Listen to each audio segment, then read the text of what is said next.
illegal connections zenye huwa tuna arrest kwa mwezi ni kama tuseme 50. Ukiangalia kampuni across the company ni kama 50 zenye huwa tuna arrest. And so illegal connections ndio quantify pesa yenye tunapoteza. Unajua greatly zina contribute to non-revenue water.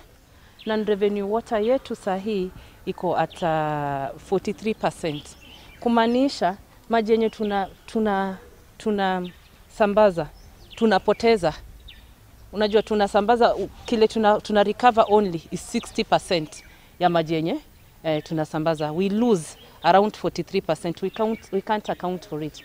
Na hizi illegal connections ndio zinachangia sana sana kwa hiyo maji yenye tunapoteza.